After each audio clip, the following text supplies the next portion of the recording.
Բարի ձեզ հարգելի հայրենակիցներ, ուղիղ եթերում Նոյան Տապանն է Երևանից, հիշեցնեմ, որ ուղիղ եթերի ընթացքում կարող եք զանգահարել ամերիկյան 818-977-5321 եւ հայաստանյան 060 351131 հեռախոսահամարներով հարցեր ուղղել մեր տաղավարում գտնվող հյուրին։ Այսօր մեր տաղավարում հյուրընկալել եմ հայ-ամերիկյան առողջության կենտրոնի տնօրեն Խաչանուշ Հակոբյանին։ Մեր հետևորդներին հիշեցնեմ, որ Նոյան Տապանի ուղիղ եթերները կարող եք դիտել Նոյան Տապանի Patreon-ում, QR կոդը ձեր էկրաններին է։ Բարի ձեզ Տիկին Հակոբյան, շնորհակալ եմ Նոյան Տապանի հրավերն ընդունելու համար։ Բարև ձեզ, ես մեծ սիրով եմ ընդունում ձեր հրավերը։ Մի տեսակ ոնց որ գամ իմ հարազատների մոտ, որովհետև շատ բարձր եմ գնահատում ձեր աշխատանքը։ Մենք էլ ենք շատ շնորհակալ եւ ես ցավում եմ, որ մեր վերջին հանդիպումը եղել է 2023 թվականին, այնպես որ եթե հանգամանքները այլ լինեն, հաստատ համոզված եմ, որ մենք ավելի հաճախ կհանդիպենք, որտեղ գիտեմ, որ դուք այն առաջատար մարտիկներից եք, ում համար հայ կնոջ առողջությունը շատ կարեւոր է։ Տիկին Հակոբյան, հոկտեմբերը ամեն դեպքում ես փորձեցի հոկտեմբերի մեջ ձեզ հրավիրել, որպեսզի մի փոքր թեմայից ավելի մոտ լինենք։ Հոկտեմբերը կրծքագեղձի քաղցկեղի իրազեկման ամիս է եւ այս գործընթացը միջազգային առողջապահական արշավ է եւ անցկացվում է ամեն տարի։ Ես նշեցի, որ դուք հենց առաջին այդ մարտիկներից եք այս գործընթացի հետ կապված հայ-ամերիկյան առողջության կենտրոնը ինչ միջոցառումներ է իրականացնում։ Մի փոքր խոսենք միջոցառումների մասին, որից հետո նոր կանցնենք, կանդրադառնանք նրան, թե երբ է ստեղծվել ուղղակի ժամանակի հետ սղության պատճառով եմ փորձում դեռ խոսենք, թե ինչ է կազմակերպել հոկտեմբեր ամսվա հետ կապված։ Այո, շատ շնորհակալ եմ։ Նախ անպայման ուզում եմ առիթից օգտվել եւ ողջունել Ամերիկայում բնակվող մեր շատ սիրելի հայրենակիցներին, որովհետև այսպիսի հնարավորություն հազվադեպ է ընձեռվում։ Ես գիտեմ, որ իրենք բոլորը կարոտով են մեր հայրենիքի հանդեպ եւ գիտեմ, որ սիրով եւ սրտատրոփ են սպասում ամեն մի փոքր գոնե մի լավ լուրի Հայաստանից եւ պետք է ասեմ, որ այո, մենք առաջինն ենք Հայաստանում, որ սկսեցինք պայքարել կրծքագեղձի քաղցկեղի դեմ,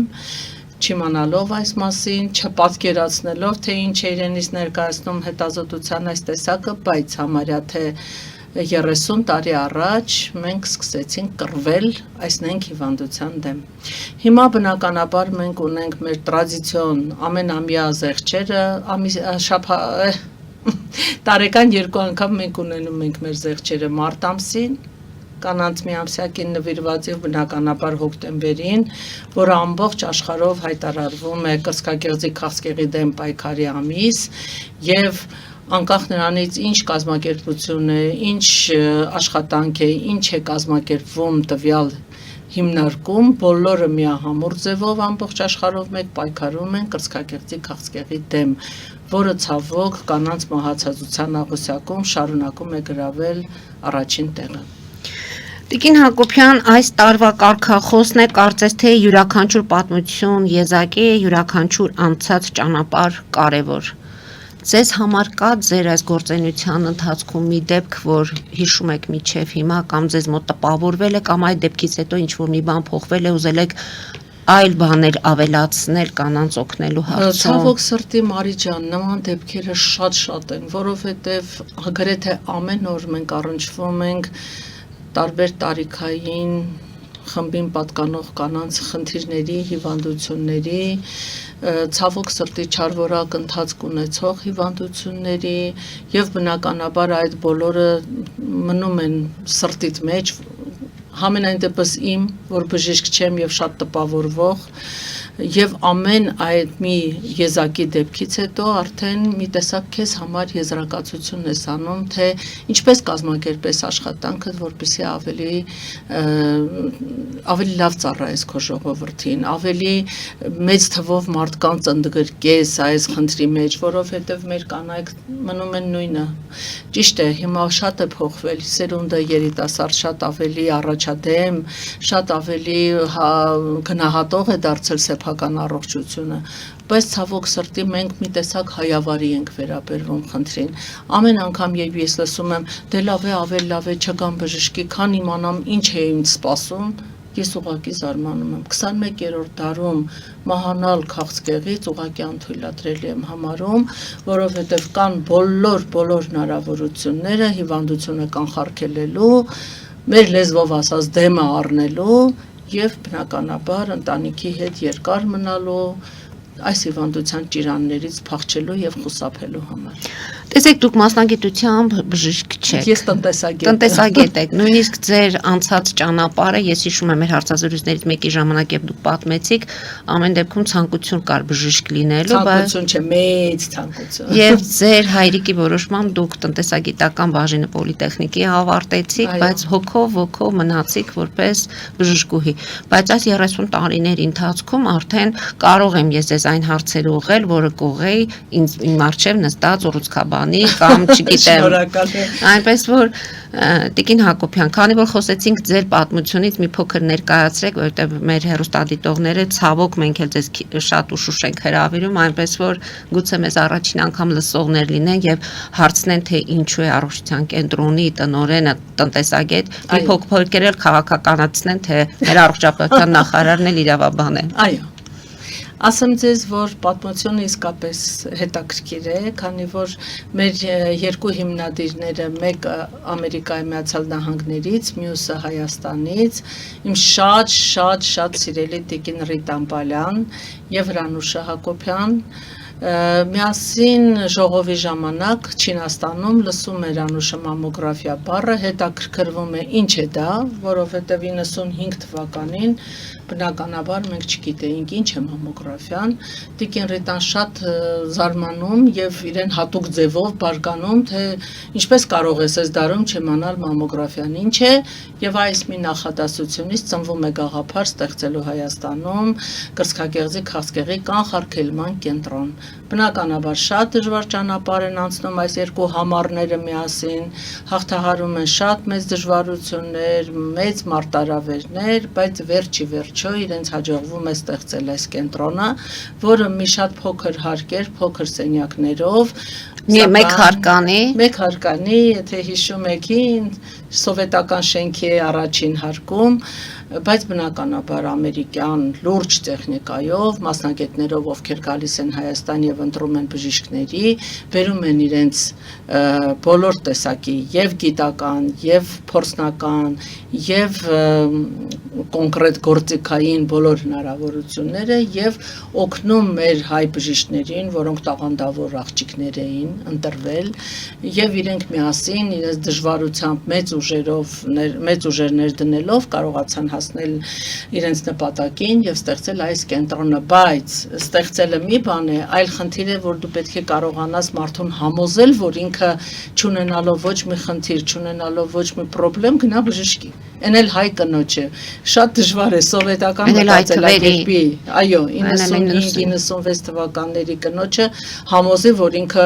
լրիվ առողջ է իրեն լավ է զգում, բայց պետք է գնա հետազոտվելու։ Գիտեք, շատ երկար տարիների, շատ դժվար տաքանալու հնարավորություն չկար, երբ սառը ջրել բայց այդ բոլոր դժվարությունները մենք հաղթահարեցինք։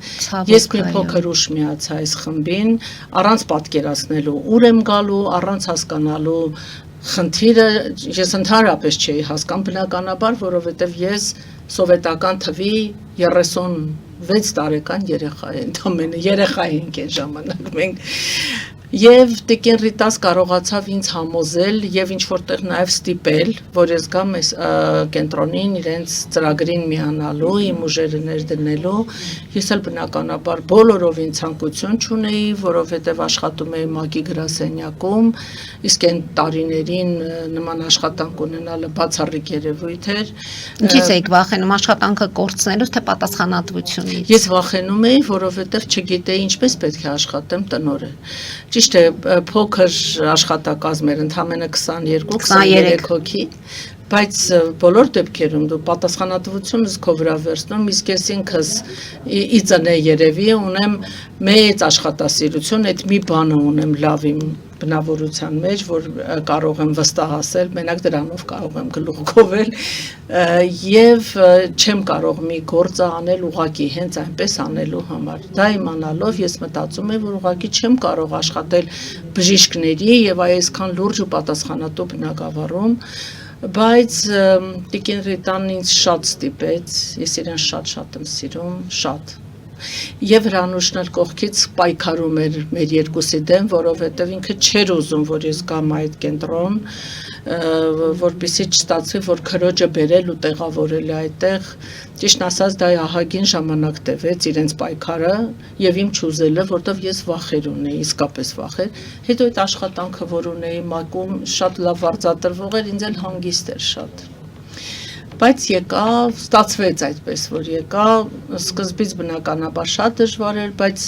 ընդամենը 1 ամիս հետո ես սիրահարվեցի իմ աշխատանքին, սիրեցի այդ գործը, հասկացա իր կարևորությունը, շատ բարձր գնահատեցի այս երկու կանանց ներդրումները, ուժերը, հույսերը, բոլորը եւ հասկացա, որ ես պետք է մասնիկը դառնամ այս մեծ գործի, որը ծնագնդի էֆեկտ ունեցավ եւ գնալով ընդարձակվեց, մեծացավ, դարձավ արդեն կնոջ բոլոր տեսակի պահանջները առողջական տեսանկյունից բավարարող, սպասարկող, բարձր մակարդակի կենտրոն։ Հիմա խոսենք ինչ սարքավորումներից սկսեցիք եւ հիմա ուր եք հասել։ Ճիշտ ասած, այդ փոքր 2 սենյակ, 3 սենյակում ընդամենը բժշկական սարքավորումներ էր տեղադրված, այն ժամանակվա համար բավականին հազվագյուտ եւ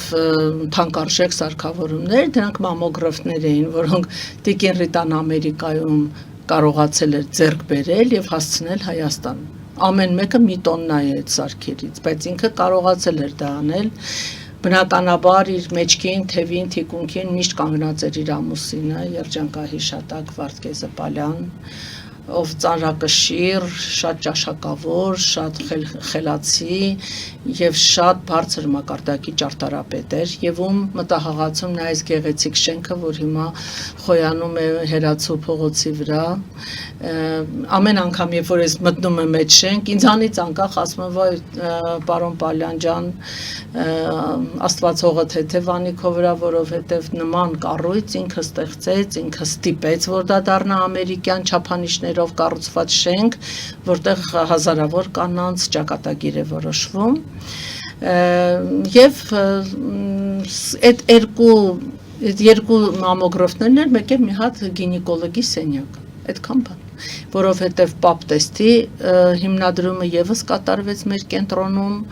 հետո արդեն երբ որոշեցինք, որ պետք է ընդարձակվենք, բնականաբար մենք բերեցինք այն բոլոր սարքավորումները, որոնք անհրաժեշտ են ախտորոշումներ իրականացնելու համար, մեզ շատ օգնեց եւ մեր բոլոր տեսակի մտահղացումներին կյանք տվեց USAID ծրագիրը, մեր շինարարության մեջ մեզ օգնեց բավականին Վիվասել ընկերությունը եւ մեր շինարարները, որոնք իմ հետ միասին տանջանք տառապանքներով, կռիվներով երբեմն կարողացան իրականացնել այս ամերիկյան ստանդարտներին համապատասխան շենքը, որը արդեն 15 տարի է վերանորոգված է, բայց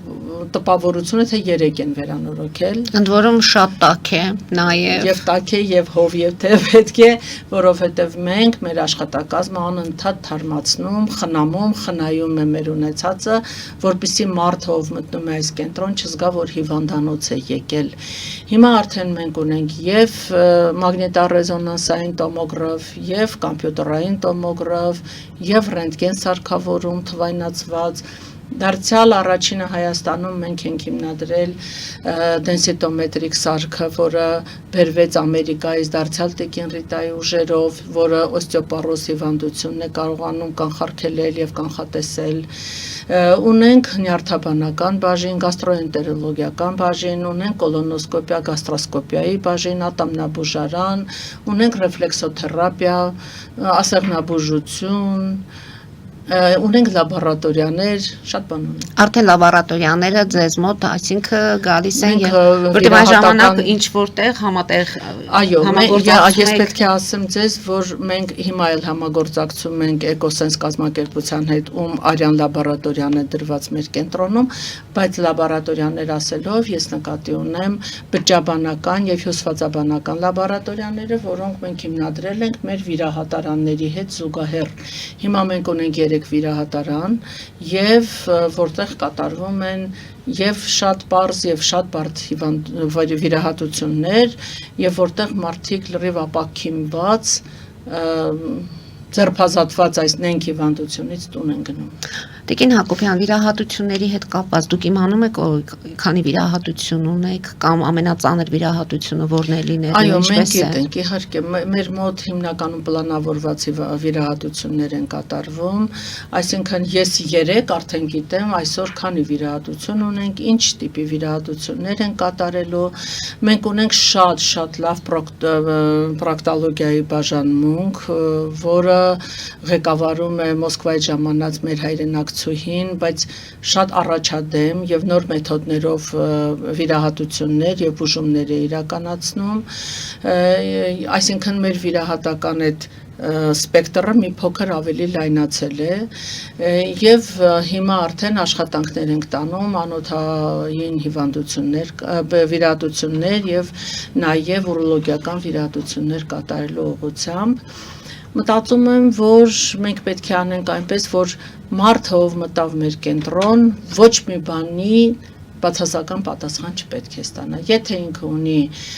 մանավանդ ուռուցքաբանության հետ կապված իր հարցերն ու խնդիրները, ինքը պետք է կարողանա այդ բոլոր խնդիրները մեր մոտ լուծելով հեռանա։ Դուրս գանք կարճատև գովազդային դադարի, Տիկին Հակոբյան, որից հետո կշարունակենք մեր զրույցը։ Հարգելի հայրենակիցներ, հետևեք, քիչ անց կվերադառնանք տաղավար եւ կշարունակենք։ Ֆելիչե ժամանակակից ատամնաբուժական կլինիկա։ Այստեղ հարմարավետությունն ու խնամքն առաջնային են։ Այստեղ կիրառվում են ատամնաբուժական ամենաժամանակակից տեխնոլոգիաներ, ճշգրիտ ախտորոշում, արդյունավետ բուժում, նուրբ փորձառություն եւ անհատական մոտեցում։ Սկսած սովորական մանրուքներից մինչև առաջադեմ ընթացակարգեր, այստեղ դուք գտնվում եք բարձր որակավորում ունեցող եւ փորձառու ատամնաբուժական մասնագետների ձեռքերում։ Մեր բարեկամական եւ հյուրընկալ անձնակազմն այստեղ է յուրաքանչյուր այցը հաճելի դարձնելու համար։ Ֆելիչե, ձեր առողջ եւ ամենաերջանիկ շպիտը սկսվում է այստեղից։ Եկեք եւ բացահայտեք նորարարության, փորձագիտության եւ կարեկցանքի կատարյալ համադրությունը։ Երևան շիփինգ, սենսացիա ստեղ, հա։ Այո, ճիշտ եք եկել։ Սանդրոցներ Երևան ուղարկելը $2.99 օթանավով։ Այո, Իսկ եթե դոլար ուղարկես, դոլար ստանան։ այո, Իսկ որ տանեն տուն հասցնեն, էլի մի տոկոս, հա։ 2%։ Երասը ծրի է, էլի։ Ժողովուրդ սենսացիա, ծրի է։ Նորթ Հոլիվուդ Գլենդել։ Ջաքփաթ հագուստի խանութը երկրորդ մասնաճյուղն է բացել Գլենդելի սրտում, որտեղ կարող եք ձեռք բերել եվրոպական եւ ամերիկյան ընտիր հագուստեղեն, կոշկեղեն, աքսեսուարներ, պայուսակներ ամենահարմար արժեքներով։ Նաեւ կարող եք ցանկացած ապրանք պատվիրել եւ ձեռք բերել կարճ ժամանակում։ Ջաքփաթի Գլենդելի հասցեն է 1135 North Pacific Avenue, հեռախոս 818 813 2252։ Ջաքփաթ հագուստի լավագույն կենտրոնը Գլենդելում։ 60-ից ավելի ճանաչված եվրոպական բրենդների ինքնատիպ, չկրկնվող եւ մատչելի ընտրանին Fortuna Home and Country House խանութ սրահում։ Նորավոճ սպասք եւ կահույք հորեկա բնագավառի համար, տեքստիլ տնտեսական ապրանքներ, ամեն ինչ գեղեցիկ կյանքի համար։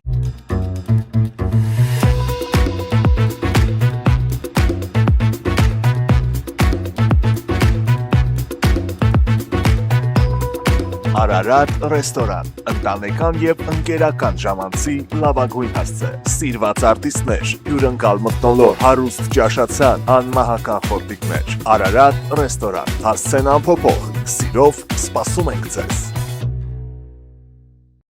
Լավագույն պաղպաղակ, բնական, համեղ եւ մատչելի գներով պաղպաղակը կարող եք ձեռք բերել բոլոր հայկական խանութներում։ Պահանջեք հայկական պաղպաղակ, Թամարա պաղպաղակ։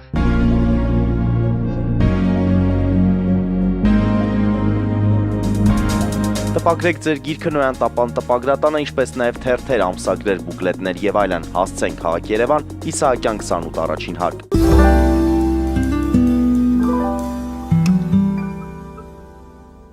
Հարգելի հայրենակիցներ, Նոյան տապանը կրկին եթերում է։ Տիկին Հակոբյան, հիմա քանի որ կարող եմ ձեզ հետ խոսել,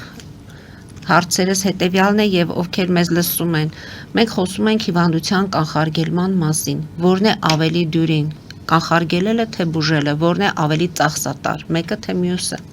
Բնականաբար ամբողջ աշխարհով մեկ քաղցկեղի դեմ պայքարելու ամենաառաջին միջոց որպես նշվում է կանխարգելումը։ քանի որ կինը, մարդը, ես պետք է անպայման ասեմ, որ մենք ունենք 4500 տղամարդ այցելու, որի մեջ 105-ը ցավոք եղել են կրծքի քաղցկեղով հիվանդ տղամարդիկ։ Եվ որոնց մեծ մասը ցավոք մահացել է, որովհետև շատ ուշ է դիմել, իրենք չեն եկել կանխարգելելու եւ դա բնական է, տղամարդը կանխարգելելու համար։ Մենք կանանց մասին ենք խոսում, որ դժվար են գնում։ Շատ, որտեղ հիվանդությունը հորմոն կախյալ օրգանի, կրծքագեղձին է վերաբերվում, իսկ ավելի շատ այդ հիվանդությանը հակված են բնականաբար կանայք, աղջիկները ցավոք սրտի։ Դրա համար մենք անընդհատ ես արդեն աշխատում եմ այս կենտրոնում 25 տարի եւ իմ ամենօրյա աշխատանքը վերաբերվում է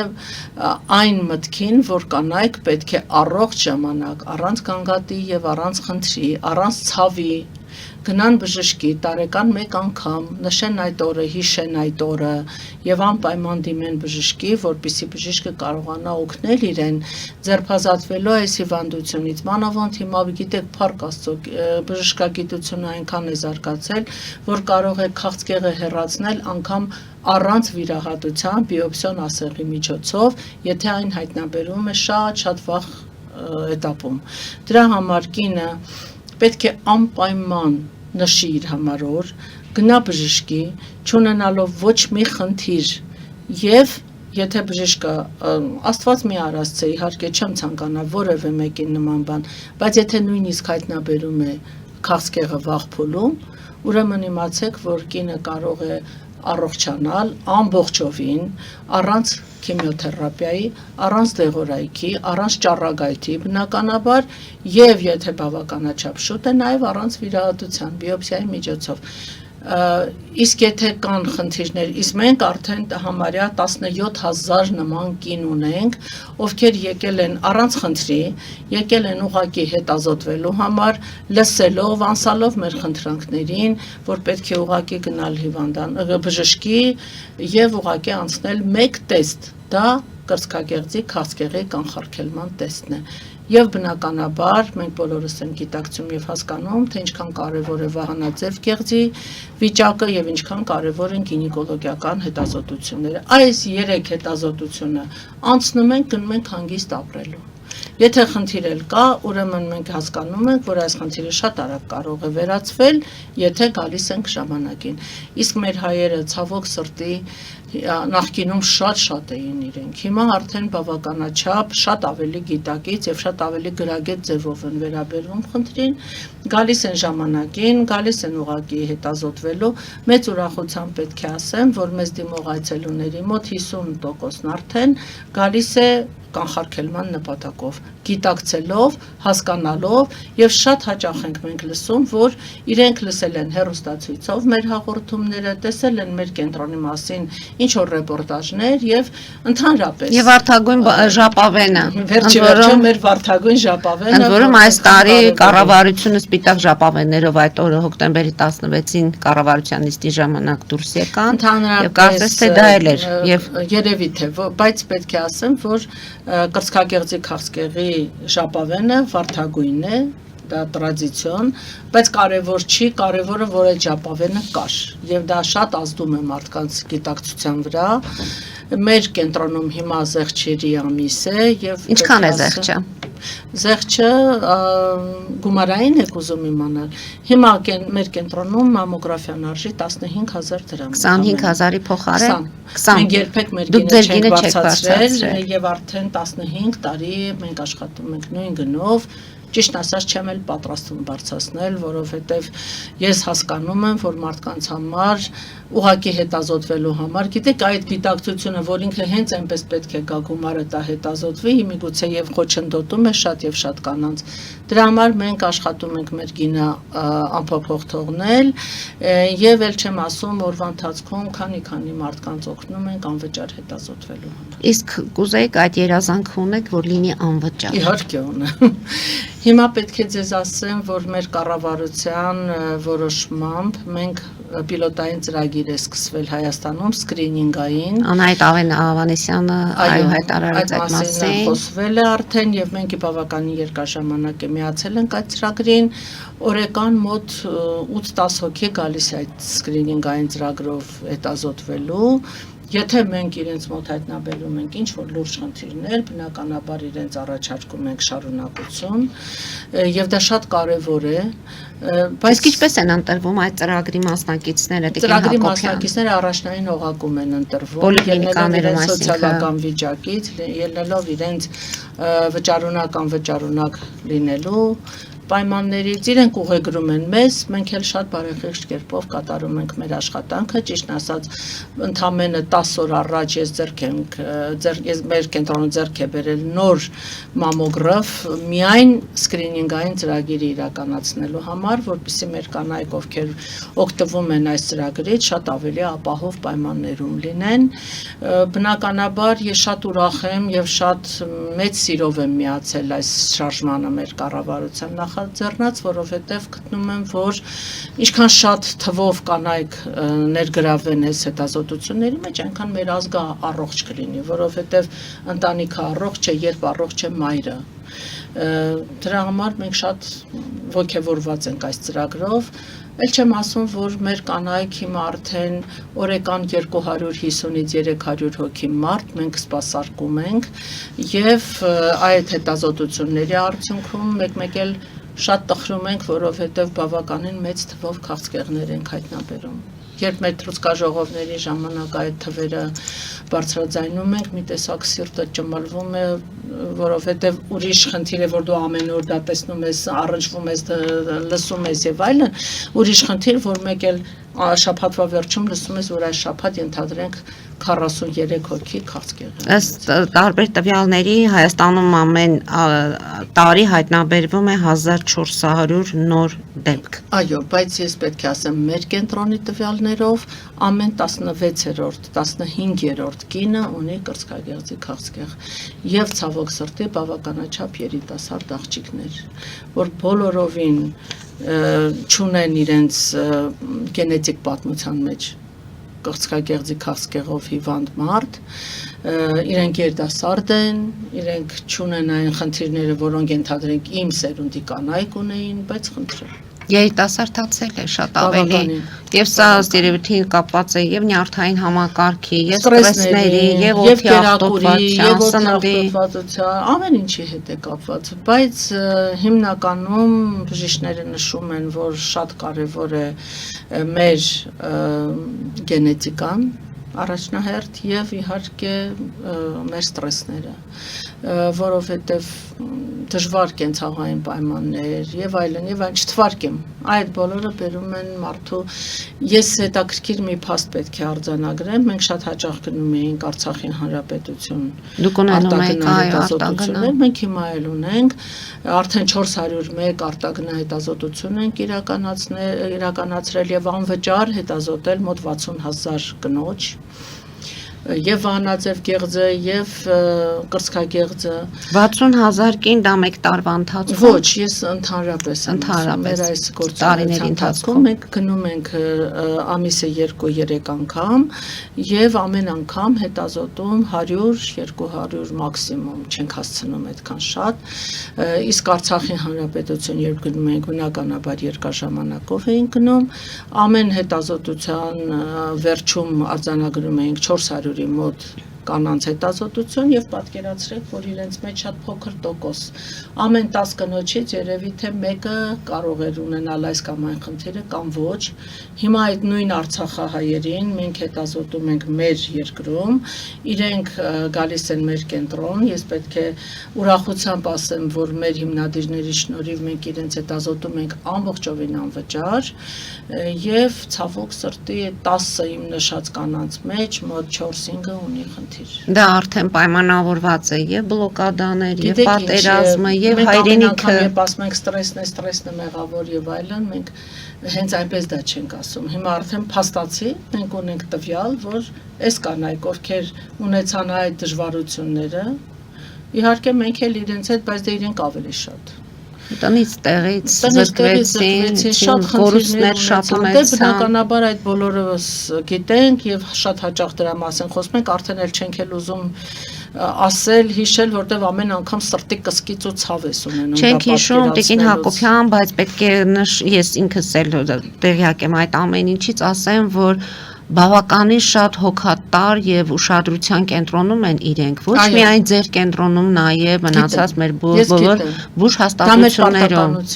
Մենք պարտավոր ենք դա անելու, որովհետեւ մարդիկ Ես նույնիսկ տեղյակ եմ, տեսել եմ իմ աչքով, երբ մարդիկ իմանում են որտեղից են, ինչ են այդ բժիշկները, հաջորդ այցերն են անվճար դարձնում, որոշակի։ Մի տեսակ գիտեք ինչ հոգեկան թեթևություն է զգում եւ դա անում են։ Ինչ որ մի բանով կարողանում են իրենց օգտակար լինել։ Աշխատում եմ, ինչքան հնարավորություններ ունեմ, եւ վիրահատություններ ենք հասցնում իրենց ապահովել, եւ բուժումներ։ Մարդը մեկ զգեստով փախել է իր տնից, այսքանով արդեն ամեն ինչ ասված է։ Դրա համար ես ուզում եմ ասել, որ այո, իսկապես այդ ստրեսները իրենց ազդեցությունը, լուրջ ազդեցություն ունենում են այս հիվանդության ձևավորման գործում։ Հարգելի հայրենակիցներ, Նոյան տապանը կրկին եթերում է եւ հիշեցնեմ, որ իմ հյուրն է հայ-ամերիկյան առողջության կենտրոնի տնօրեն Խաչանուշ Հակոբյանը։ Տիկին Հակոբյան, միջև մեր տղամարդկանց անցնելը, սա արդեն հայ-ամերիկյան։ Կարծես թե մարդիկ նոր են սկսում այդ ամերիկյան գործընկերներ գտնել եւ այլն, բայց փաստորեն դուք 97 թվականից գործընկերներ եք եւ խախանդ, հանգիստ, ասում եմ ձեզ համար առանց աղմուկի չափորոշիչներով ճիշտ ասած այդ թվականներին բավականին մեծ թվով սփյուռքահայեր մեր երկրում սկսեցին գործունեություն, որովհետև ծաղկող էր, աճող էր, բարձրացող էր մեր հայրենիքը, նոր քայլեր էր անում եւ մեծ թվով սփյուռքահայեր բերեցին ու իրենց ծրագրերը սկսեցին իրականացնել։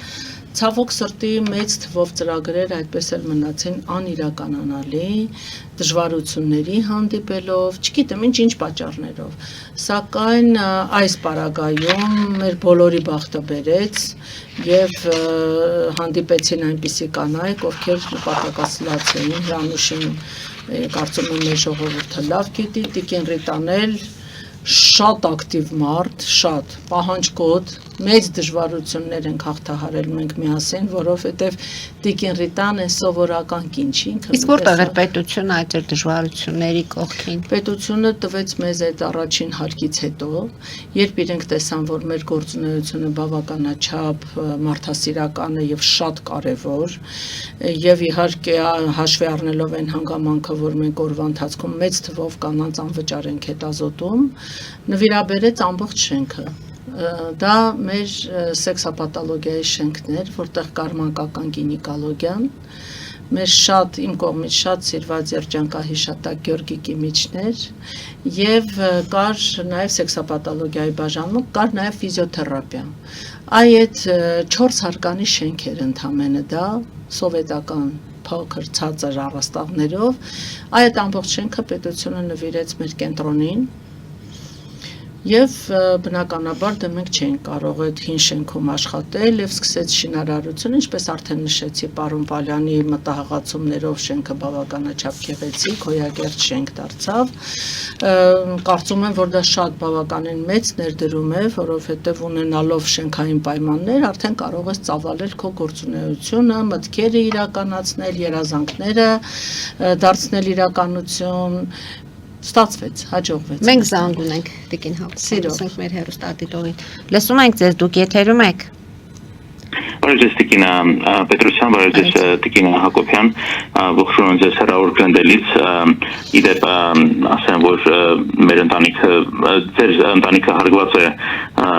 շատերի համար Հայաստանում։ Իմ ծնողները ճանաչել են եւ ձեր հորը, պարոն Հրանտին, եւ ձեր քրոջը։ Իդեպ ես հարգանք ունեմ նրանց նկատմամբ, ովքեր ոսկե մեդալով են ավարտել, որքան գիտեմ դուք էլ, ես էլ անձամբ։ Ես կուզենայի հարցնել շատ կարևոր գործ եք դուք անում, ուրախ եմ եւ հպարտանում ենք։ Ես կուզենայի վճարունակության, որտեղ դա կարևոր է ժողովրդի համար, ինչպես գիտեք, մեր մոտ Միացյալ Նահանգներում մարդիկ կամ ունեն ապահովագրություն, իսկ նրանք ովքեր ցածր եկամուտ ունեն կամ տարեցները նրանց համար պետությունը վճարում է։ Կուզենայի իմանալ ինչպես են ձեր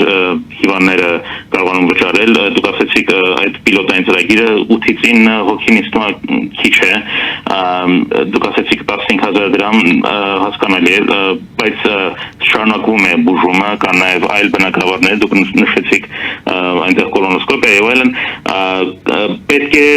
շարունակվի այդ բուժումը, որ ծախսատար է։ Ինչպես են մեր հայրենակիցները կարողանում վճարել եւ արդյոք դա խոչընդոտ է այդ բուժման համար եւ արդյոք ենթադրենք պետությունը կարող են ավելի անել, որպեսզի այդ խնդրը լուծվի։ Շնորհակալություն։ Մենք էլ ենք շնորհակալ հենց մեր տղամարդկանց հետ կապված խոսքը, ձեր որ ես ուզում եի լսել, պետք է սկսեինք արդեն քննարկել, որովհետև ընտանիքից մասին լավ խոսքեր լսեցի, շատ շնորհակալ եմ։ Ընդ որում մեր մշտական հեռուստադիտողն է, տեսնում եք, շեշտեց, որ դուք ոսկե մեդալով եք ավարտել։ Ճիշտ է ասում, ես ոսկե մեդալով եմ ավարտել, քույրիկս էլ, երևի թե այո, մեր ընտանիքին լավ ծանոթ մտերիմ մարդ էր, ես էլ ձեզ եմ ողջունում եւ ցանկանում, որ միշտ առողջ լինեք։ Ասեմ ձեզ, որ տարեկան մեկ անգամ է իրականացվում մամոգրաֆիկ զննությունը եւ կարծում եմ, որ տարեկան մեկ անգամ այդքան գումար հավաքելը այնքան էլ դժվարություն չի ներկայացնի իրենից, ցանկացած հայ կնոջ համար, բայց եթե մարդը իրականում վճարունակ չէ եւ գալիս է ու դիմում է ու ասում, որ ինքը չի կարող վճարել, մեր հիմնադիրների թույլտվությամբ ես իրավունք ունեմ օրական մինչեւ 11-12 հոգու անվճար հետազոտություն իրականացնել։ Հետագայում, եթե ունեն խնդիրներ, վիրահատական միջամտությունների եւ այլ, բնականաբար մենք նման տիպի մարդկանց դարձյալ ընթառաջում ենք եւ իրականացնում այդ վիրահատությունները շատ մեծ զեղչերով։ Երբեմն էլ նաև լրիվ անվճար։ Տեսեք, դեղորայքն էլ է բավականին թանկ, Տիկին Հակոբյան, հետ վիրահատական, հետ։ Ասեմ ձեզ, որ մենք մասնավոր տիպի կլինիկա ենք, ամեն ինչ պայմաններ եւ այլ ինչ ունենք, դրանք բոլորը շատ բարձր մակարդակի են, մարդիկ շատ բավարարված եւ շատ գոհունակ են հեռանում մեզանից, բայց պետությունը ունի պետպատվերներ, որոնք իրականացվում են տարբեր կլինիկաներում, որտեղ այդ անվճարունակ մարդիկ կարող են օգտվել իրենց ընձեռնված հնարավորություններից եւ անցնել այդ բոլոր տեսակի հետազոտությունները եւ բուժումները անվճար։ Այլ խնդիր է, որ իրենք ուզում են անպայման մեր կենտրոնում սպասարկվել, մենք էլ իրենց մեր հնարավորությունների չափով, ներածին չափով կարողանում ենք օգնել, դա արդեն կատարվում է մեր սեփական միջոցների հաշվին։ Մենք ունենք 172 աշխատող, ունենք մեծ ծախսեր, բնականաբար հարկեր եւ այլ, որը մեզ հնարավորություն չի տալիս շատ ավելի մեծ թվով մարդկանց սպասարկել անվճար, բայց ինչքան որ կարողանում ենք, ինչքան որ հնարավորությունները ներում են, մենք մեր պարտականությունն ենք համարում եւ մեր խղճի թելադրանքը, որպեսզի նման մարդիկ չմնան անմասն մեր հետազոտություններից։ Կարծում եմ, որ ասեմ ձեզ նաև, որ այդ կոլոնոսկոպիան էլ հիմա նորից պիլոտային ծրագրով մենք եւս մասնակցում ենք այդ ծրագրին, սպասարկում է մարդկանց եւ կատարում է այդ հետազոտությունը։ Ինչ հետազոտության մասին է խոսքը։ Կոլոնոսկոպիան դա աղիքային հիվանդությունները հայտնաբերող էնդոսկոպիկ հետազոտություն է, որը գաստրոսկոպիայի հետ զուգահեռ է արվում կամ գաստրոսկոպիա չի արվում, միայն կոլոնոսկոպիա է արվում, որը հնարավորություն է տալիս աղիքներում տեղի ունեցող բոլոր տեսակի փոփոխությունները հայտնաբերել։ Դա ներքին դեպի ներս թե դրսից է արվում այդ հետազոտությունը ներսից։ Ինչու եմ հարցում, որտեղ մարդիկ կան հենց վախենում են, չէ՞, այդ process-ից, ցավոտ է դա ընդհանուր ազգայնացման եւ շատ կարեւոր փաստ եմ ուզում նշել, որ մեր կենտրոնում տեղադրված սարքավորումների այդ մասը, որը պետք է մտնի մարդու մարմնի մեջ, մենք ախտահանում ենք, ունենք հատուկ պարզ լեզվով ասեմ լվացքի մեքենաներ, որտեղ այդ խողովակները մենք կարողանում ենք շատ լավ ախտահանել եւ այդ առումով եւս մենք հանգիստ ենք, որովհետեւ չունենք վախի խնդիր, որ կարող է այս կամ այն խնդիրը ինֆեկցիան կամ հիվանդությունը փոխանցենք մեկից մյուսին։ Դա շատ կարեւոր է։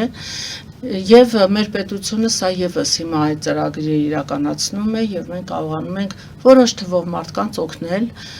Ունենք շատ գեղեցիկ բաժանմունք, որտեղ մարդը իրեն մի տեսակ հանգիստ է զգում ավելի։ Ձեր կենտրոնը ես ինքս շատ եմ եղել ձեր կենտրոնում եւ ձեր բժիշկների ծառայություններից եմ օգտվել, այնպես որ շնորհակալ եմ։ դուք լրագրողների հանդեպել եք եղել միշտ ուշադիր։ Հիմա էլ եմ ուշադիր, ես սիրում եմ լրագրողներին, իրենց հետ առնչվել, շփվել, ասեմ ձեզ, որովհետև ձեր շնորհիվ է, որ մենք կարողացել ենք այսքան տարիների ընթացքում մարդկանց գիտակցությանը հասցնել, կանխարգելման կարողացել։ Տիկին Հակոբյան, ես հիշում եմ մեր առաջի ասուլիսին 2 լրագրող էր։ Ես հիշում եմ, եւ ես ինքս էլ եմ շատ անհարմար վիճակում եւ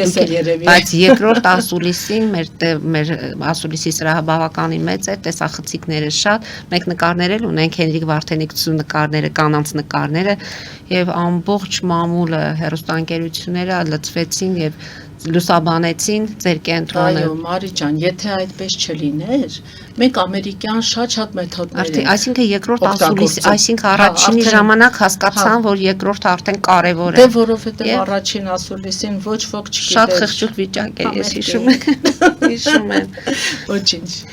Տիկին Հակոբյան, առողջապահության հետ կապված այդ ապահովագրությունը ինչ կտա մեր հանրությանը եւ արդյոք ձեր կենտրոն եկողներին դա կվերաբերվի։ Մենք ինչպես բոլոր առողջապահական հիմնարկները, հիվանդանոցները, կենտրոնները, մենք եւս պետք է մասնակցենք այդ գործընթացին, որովհետեւ մենք ապրում ենք մեր երկրում եւ պատասխանատու ենք մեր պետական կառույցների առջև եւ բնականաբար մենք էլ շահագրգռված ենք ունենալու։ Եթե մենք ունենանք ապահովագրություն, շատ եւ շատ կանայք, ովքեր խուսափում են հետազոտությունից, որովհետեւ վախենում են այդ վճարներից, ինչպես մեր շատ սիրելի հայրենակիցը նշեց, իրենք հիմա արդեն այդ խնդիրը չեն ունենա բնականաբար եւ մենք էլ շատ ավելի հանգիստ կլինենք կարծում եմ։ Տիկին Հակոբյան, եւ խոսենք մի արդեն ոլորտի մասին, որը առանց դրա մենք չենք կարող, համացանցը, fake դեղերը, դրա մասին վերջերս համացանցում Նայիրի բժշկական կենտրոնի թերապիայի բաժանմունքի վարիչ Լևոն Բադալյանը խոսեց fake դեղերի մասին, համացանցը, արհեստական բանականությունը։ Մարդիկ հիմա արդեն գնում են իրենց ախտորոշման թերթիկով, նստում են համակարգչի առջև, լրացնում, հարցնում եւ երբեմն անցնում։ Ուզենք չուզենք, այս զարգացումները Ճիշտ ասած 16 թվին իմ փոքրիկ աղջիկը որ բժշկուհի է եւ հիմա է բլոգեր է եւ բավականին շատ ինքը եկավ ինձ ասեց գիտես ես որոշել եմ բժշկական բլոգ վարեմ մեր հասարակությանը պատմեմ եւ տեղեկացնեմ տարբեր տեսակի հիվանդությունների, բարդությունների, խնդիրների եւ այլն Ես էլ ճիշտ ասած, ասացի, ինչ պատասխանատվություն է ամեն դեպքում։ Չէ, ճիշտ ասած, ես չէի պատկերացնում, ինչ է դա նշանակում, որովհետև Instagram, Edge, չգիտեմ, 16 թվին դա իմ համար խորտ, օտար բան էր։ Ես էլ արդեն 20 տարեկան չէի, մեծ կին էի արդեն։ Տարօրինակ ինձ թվաց, ես էլ իրեն արգելեցի ու ասացի, որ քո ժամանակը մի տրամադրի նման հիմարությունների, թող ինձ ներեն բոլորը։ Բայց ինքը ինձ չլսեց եւ ամեն օր ինքը եկավ ու ինձ ասեց մաման այդպես ես ինչ եմ գտել, ինչ եմ դնում, ինչ եմ ասում, ինչ Ուրեմն այնքան ինքը խորացավ դրա մեջ, որ հիմա արդեն ինքը ճանաչված բլոգեր է Հայաստանում։ Եվ հույս ունեմ, որ մի օր մեր տաղավարում մենք միասին հարցազրույց կգա եւ կունենա այդ հարցազրույցը 165,000 հետևորդ ունի եւ հիմա ես ուր գնում եմ ում տեսնում եմ ինձ ասում են դուք Շաքեի մայրիկն եք Թե հակառակը ես շոյվում եմ դրանից որտեղ հարցը վերաբերվում է եկող սերնդին Եվ ասեմ ձեզ, որ այո, համացանցը շատ մեծ նշանակություն է ունենում, որովհետև լսելով այս կամ այն գրագետ իհարկե բժշկին, այցելուները եւ տրամադրություն բացող այո որտեղ Շաքեի ովքեր վստահում են իրեն Շաքեն այդքան սրտաճմլիկ չի ինչ որ հիվանդությունների այնքան հումորով այնքան տրամադրություն ստեղծող կարողանում է հոգեբանական այո մարդկանց այդ լուրջ խնդիրը կարողանում է այնպես մատուցել որ մարդիկ ասում են դե լավ որ Շաքեն ասում է գնանք մի հատ տեսնենք ինչ է եւ ինչն է հետաքրքիր մեր բժիշկները ասում են այցելուն հենց մտնում է առաջին բառից մենք գիտենք ենք Շաքեին հետևում է թե ոչ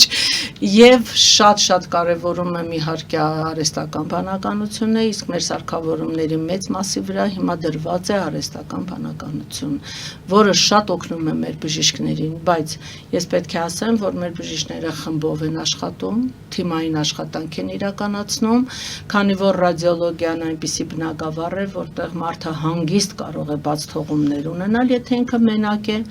իսկ եթե նույն պատկերը դիտում են Մի քանի 4-5 բժիշկ։ եւ ավելի բժիշկներ, ուղղակի անխուսափելի է, որ իրենք պետք է իրավունք չունեն արդեն շփոթվելու եւ սխալվելու։ Եվ դրան դա է պատճառը, որ շատ հաճախ մեր արտասահմանցի գործընկերները գոհունակություն են հայտնում մեր դրած ախտորոշումներից եւ շատ հաճախ ես լսում եմ, որ իրենք շնորհակալ են մեզ, որ մենք կարողանում ենք նման ճիշտ ախտորոշումներ ունենալ։ Իսկ fake դեղերից ինչպես խուսափել Ճիշտ է ասած, fake դեղերի դեղորայքներից։ մասին ես չեմ կարող ձեզ ոչինչ ասել, քանի որ մի փոքր իմ բնակավարը չէ, մի փոքր ես վստահ չեմ կարող ասել Ունեցել եք, ասենք նման դեպքեր լսել եք կամ ձեր Բնականաբար մենք բոլորս ապրում ենք շատ փոքրիկ երկրում, որտեղ ամեն ինչ շատ արագ է տարածվում, բոլոր տեսակի խոսակցությունները, բնականաբար այո, fake դեղորայքի մասին ես էլ գիտեմ։ Ես էլ պատահել է, որ խմել եմ, ենթադրենք, դե մեծ կին եմ, ճնշումի դեղ, որը իմ վրա չի ազդել։ Չեմ կարող ասել ինչու եւ պատճառը որտեղ էր, բայց նման բաների մասին մի փոքր Եվ մեր տղամարդկանց ինչ պետք է ասենք, չէ՞ որ դուք միշտ պնդում եք այդ կանանց կողքին իրենց պետք են հոգատար, որտեղ երբեմն ընտանիքներ են քանդվում այդ բայց ես հիվանդությունների այնքան պատճառով։ ուրախ եմ, որ մեծի մասամբ մեր տղամարդիկ շատ ուշադիր են իրենց կանանց հանդեպ։ Ես դա տեսնում եմ ամեն օր, ես շնորհակալ եմ մեր տղամարդկանց, բայց ես ուզում եմ անպայման ասել, որ ինչ վերաբերվում է կանանց եւ իրենք ուշադիր են, ես շատ ուրախ եմ, շնորհակալ եմ, շատ լավ է, բայց իրենք իրենց հանդեպ ահավոր անուշադիր են։ Թող ինձ ներեն մեր բոլոր տղամարդիկ ահավոր վախկոտ են բժշկի գնալու գործում։ Իսկ ես շատ կուզենամ, որ իրենք այդ նույն սկրինինգը, որ մենք անում ենք կանանց կրծքագեղձի բնակավարում, այդ նույնը արվի իրենց պրոստատի ադենոմաների, քաղցկեղի եւ այլ կանխարգելման գործում։ Ես շատ ուզում եմ խնդրել առիթից օգտվելով մեր տղամարդկանցից, որ իրենք էլ իմանան, որ դա էլ իրենց խոցելի օրգանն է եւ առաջինը չծխեն այդքան շատ, Որտեւ այդ տղամարդկանց, որ ասացիք ձեզ մոտ հետազոտվել են, ըստ երևույթին թոքի քաղցկեղի մասին է եղել խոսքը ավելի գիտեք, շատ։ իրենք եկել են կրծքագեղձի, քաղցկեղի, կրծքագեղձի գոյացության, ցավի, ինչ որ կոշտուկ են շոշափել, դրա հետ կապված եւ այդ 4000-ի մեջ 102 հոգի տղամարդ կրծքի քաղցկեղ, դա արդեն թիվ է։ Դրա համար ես ուզում եմ, որ իրենք եւս ուշադիր լինեն, հիշեն, որ եթե իրենք ինչ որ տհաճություն կամ ծանրություն կամ ինչ որ բան են զգում, դիսկոմֆորտ իրենց կրծքում, անպայման գնան բժշկի, չամաչեն, չքաշվեն, չնեղվեն։ Մանավանդ գիտեք Հայաստանի տղամարդկանց մոտ մեծ մաս է կազմում գինեկոմաստիաներ են, որ մի փոքր արտահայտված կուրծք են ունենում, իսկ դա արդեն խնդիր է, հորմոնալ խնդիր, որը իր բուժումները ունի եւ պահանջում է ուշադրություն։ Ուրեմն ես շատ խոնարհվում եմ մեր տղամարդկանց առաջ, շատ բարձր եմ գնահատում իրենց դերը մեր կյանքում, բայց համել ուզում եմ, որ իրենք իրենց հանդեպ ուշադիր լինեն, իրենց կանանց սիրեն, շատ ենք ունեցել։ Մանավանդ այդքան մեծ կորուստների պարագայում տղաները հիմա բավականին քիչ են։ Ես խնդրում եմ, որ դուք էլ ձեզ մի քիչ ուշադիր լինեք, սիրելի տղամարդիկ։ Տիկին Հակոբյան, ծնելիությունը եւ ամուսնությունները ձեզ անհանգստացնում են ամեն դեպքում, շփվում եք մարդկանց հետ եւ Իհարկե շատ եմ շփվում։ Պատկերացրեք մի քանի տարի առաջվա համեմատ ծնելիությունը բավականաչափ բարձր մակարդակ ունի ավելի եւ ասեմ ձեզ, որ մեր գինեկոլոգիական այդ բաժանմունքում եւս մենք կարողանում ենք օգնել անպտղությամբ տառապող կանանց, տղամարդկանց եւս, որովհետեւ ունենք նաեւ շատ գրագետ սեքսապաթոլոգ մեր կենտրոնում։ Իրենք համատեղ բուժումների արդյունքում մոտ 300 երեխա ծնվել է մեր կենտրոնի Այսինքն այդքան էլ թորնիկ ունեք։ Այդքան էլ թորնիկ ունեմ ես։ Եվ բայց պետք է նաև ցավոք սրտի նշեմ, որ հաճախ էլ լսում եմ ամուսնալուծությունների մասին, որը ինձ մեծ ցավ է պատճառում, որտեվ մի տեսակ փոխադարձ պատասխանատվություն, փոխադարձ հոգատարություն, այդ անհանգստությունների շարք, որը պատճառում է ամուսնությունը արդեն երեխա ունենալու արդյունքում, մեր երիտասարդները պատրաստ չեն իրենց ուսերին տանելու։ Ես դրա համար շատ ցավում եմ, որտեվ ինչքան հաճախ լսում ենք ամուսնությունների մասին, երևի թե մի այդքան էլ լսում ենք ամուսնալուծությունների մասին, որը խորթ է մեր համար։ Եթե հիշում եք մեր սերունդին, մեր հայրիկներին մի հատ թարս նայում էին մեզ, մենք չորանում ենք, ուր մնաց խոսենք ամուսնալուծության մասին։ պետք է դժվարություններին դիմանանք, պետք է այդ հոգսը մեր ուսերին տանենք, պետք է կարողանանք շատ եւ շատ մարտահրավերների դիմանանք, որպեսզի ունենանք Եվ այս հիվանդությունների դեպքում արդ երկիր գնալ պետք է։ Հիմա արդեն ոչ։ Քանի որ առաջ մենք ասում էինք չունենք համապատասխան սարքավորումներ, չունենք լավ հնարավորություններ, չունենք լավ դեղորայք, Կամ բժիշկներ։ Լիքը բաներ էինք թվարկում, բայց ասեմ ձեզ, որ մեր հայ բժիշկների նման խելացի բժիշկներ, ասեմ ձեզ նաև, որ այդ նույն արտասահմանում գնում ես ու հանդիպում ես հայ խելոք բժիշկներին,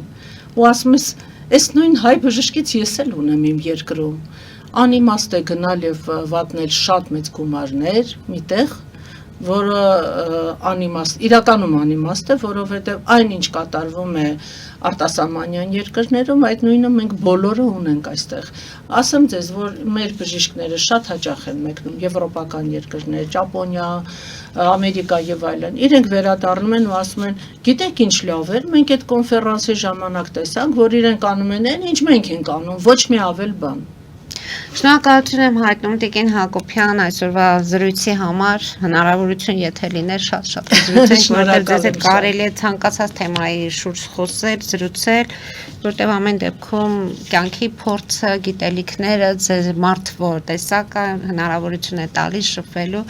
Շնորհակալություն եմ հայտնում եւ տեսնենք երբ կհանդիպենք։ Ես եւս շնորհակալ եմ ձեզ։ Հարգելի հայրենակիցներ, այսօր այսքանով ավարտում ենք, հետևեք զարգացումներին, մնացեք խաղաղությամբ։